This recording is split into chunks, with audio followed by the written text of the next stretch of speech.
بسم اللہ الرحمن الرحیم وقل رب زدنی علما۔ بسم اللہ والصلاة والسلام علی رسول اللہ وبعد۔ محترم بھائیوں اور بہنوں، السلام علیکم ورحمۃ اللہ وبرکاتہ۔ آج ہم جس ٹاپک کے بارے میں بات کریں گے وہ ہے آپ کس چیز کے بارے میں فکر مند رہتے ہیں۔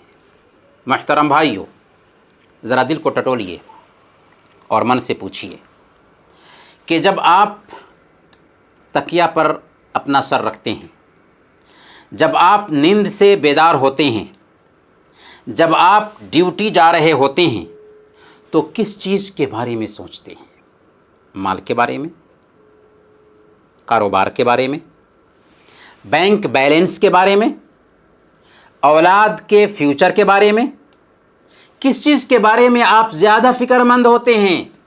کس چیز کی فکر آپ کو زیادہ پریشان رکھتی ہے؟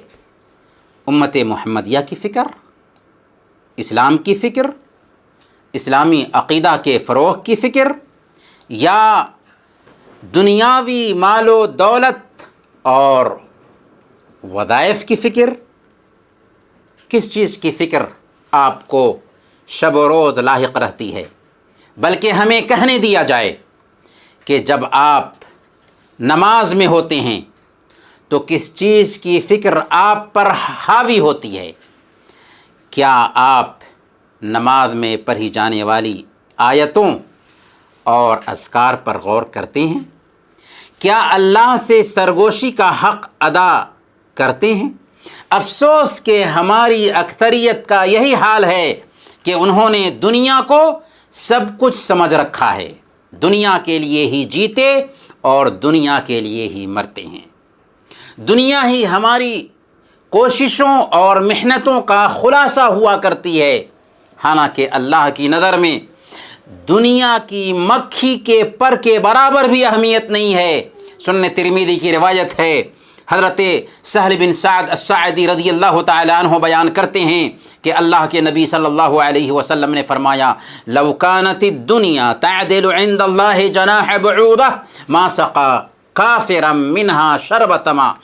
اگر اللہ کی نظر میں دنیا کی اہمیت مکھی کے پر کے برابر بھی ہوتی تو وہ کافر کو ایک گھونٹ پانی بھی نہ پلاتا۔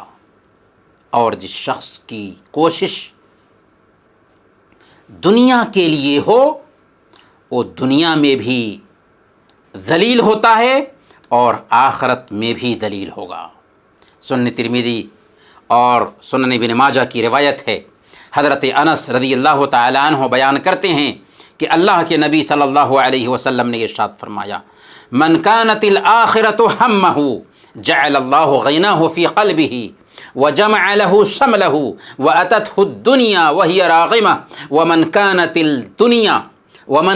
الدنيا همه جعل الله فقره بين عينيه وفرق عليه شمله ولم يأته من الدنيا إلا ما قدر له۔ جس شخص کی کوشش آخرت کے لیے ہوتی ہے، اللہ تعالیٰ اس کے دل میں بے نیازی پیدا کر دیتا ہے، اس کی شیرازہ بندی فرماتا ہے اور دنیا اس کے قدموں تلے جھک کر آتی ہے۔ اور جس شخص کی کوشش دنیا کے لیے ہوتی ہے، اللہ تعالیٰ اس کے فقر و فاقہ کو اس کی آنکھوں کے سامنے ظاہر فرما دیتا ہے، اس کے شیرازہ کو بکھیر دیتا ہے اور دنیا اسے اسی قدر ملتی ہے جس قدر اللہ تعالیٰ نے اس کی قسمت میں لکھتی ہوتی ہے۔ لیکن کیا اس کا مطلب یہ ہے کہ ہم دنیا کو بھول جائیں؟ مال کی محبت، اولاد کی محبت، کاروبار کی محبت کو دل سے کھرچ ڈالیں؟ نہیں، اور بالکل نہیں۔ ہمارا دین یہ نہیں سکھاتا کہ ہم دنیا سے کٹ جائیں۔ وَلَا تَنْسَ نَصِيبَكَ مِنَ الدُّنْيَا، تم دنیا سے اپنا حصہ لینا نہ بھولو، دنیا کو بھی فراموش مت کرو۔ یہ اسلام کی تعلیم ہے۔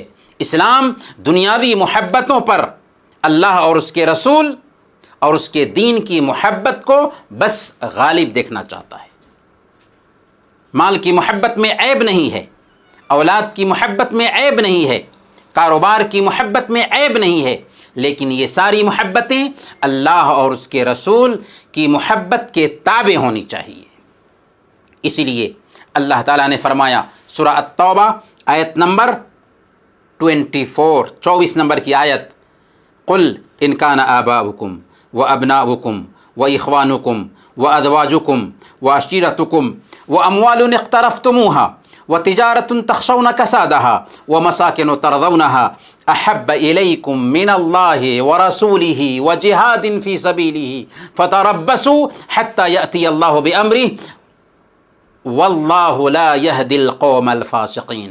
اے نبی صلی اللہ علیہ وسلم، آپ فرما دیجئے کہ اگر تمہارے باپ اور تمہارے بیٹے اور تمہارے بھائی اور تمہاری بیویاں اور تمہارے عزیز و اقارب اور تمہارے او مال جو تم نے کمائے ہیں اور تمہارے او کاروبار جن کے مانت پڑ جانے کا تم کو ڈر ہے اور تمہارے او گھر جو تم کو پسند ہیں، یہ جو 8 چیزیں ہیں تم کو اللہ اور اس کے رسول اور اس کے راستے میں جہاد سے زیادہ عزیز ہیں۔ یہ 8 چیزیں اگر اللہ، اس کے رسول اور اس کے راستے میں جہاد سے زیادہ عزیز ہیں تو انتظار کرو یہاں تک کہ اللہ اپنا فیصلہ تمہارے پاس لے آئے، اور اللہ تعالیٰ فاسق لوگوں کو ہدایت نہیں دیتا۔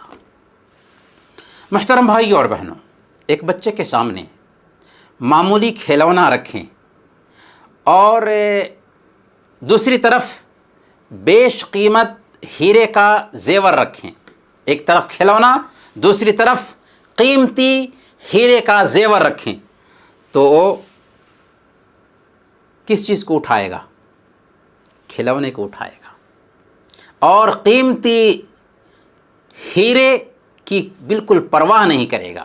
یہی حال دنیا اور آخرت کا ہے کہ دنیا اصل میں باغیچہ اطفال ہے، بچوں کا کھلونا ہے، اور جنت ایسا ہیرا ہے جس کی قیمت نہیں لگائی جا سکتی۔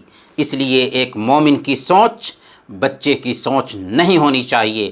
ایک مومن دنیا سے دل نہیں لگاتا بلکہ جنت کا رسیہ بنا رہتا ہے۔ سنن ترمذی کی روایت ہے، حضرت ابو ہریرہ رضی اللہ تعالیٰ عنہ بیان کرتے ہیں کہ اللہ کے نبی صلی اللہ علیہ وسلم نے ارشاد فرمایا، من خاف ادلج ومن ادلج بلغ المنزل الا ان سلعۃ اللہ غالیہ الا ان سلعۃ اللہ الجنہ۔ جو ڈرا وہ رات کے پہلے پہر میں نکل گیا، اور جو رات کے پہلے پہر میں چل پڑا، یعنی خیر میں بھلائی میں سبقت کی، وہ منزل تک پہنچ گیا۔ یاد رکھو بلا شبہ اللہ کا سامان بہت قیمتی ہے، واضح ہو کہ اللہ کا سامان جنت ہے۔ جی ہاں، جنت کوئی گری پری چیز نہیں جو ہر ایک کو مل جائے۔ اس قیمتی چیز کو حاصل کرنے کے لیے ریاضت کی ضرورت ہے، محنت درکار ہے، تبھی تو صحیح مسلم کی روایت کے مطابق حضرت ربیعہ بن کعب الاسلمی رضی اللہ تعالیٰ عنہ فرماتے ہیں کہ میں اللہ کے نبی صلی اللہ علیہ وسلم کے ساتھ کبھی کبھار رات گزارتا تھا، آپ کو وضو کے لیے پانی لا کر دیتا اور آپ کی ضرورت کا کام کیا کرتا تھا۔ ایک دن اللہ کے رسول صلی اللہ علیہ وسلم نے مجھ سے فرمایا، سل اے ربیعہ، کچھ مانگنا ہو تو مانگو۔ چنانچہ میں نے کہا، اسألک مرافقتک فی الجنہ، یا رسول اللہ میں جنت میں آپ کی رفاقت کا خواہش مند ہوں۔ آپ صلی اللہ علیہ وسلم نے فرمایا تھا، کوئی اور چیز، کچھ اور مانگتے ہو؟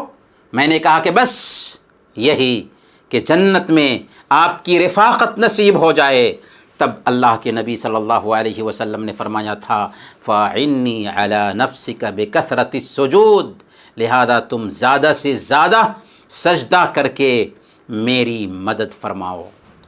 اللہ تعالی ہمارے اندر جنت کی لگن دیکھنا چاہتا ہے، اس لیے آئیے ہم دعا کرتے ہیں کہ اللہ تعالی ہمیں جنت حاصل کرنے کے لیے کوشش کرنے کی توفیق عطا فرمائے۔ اللہ تعالی ہمارے اندر دین کی فکر پیدا کر دے۔ اللہ تعالیٰ ہمارے اندر دینی جذبہ پیدا فرما دے۔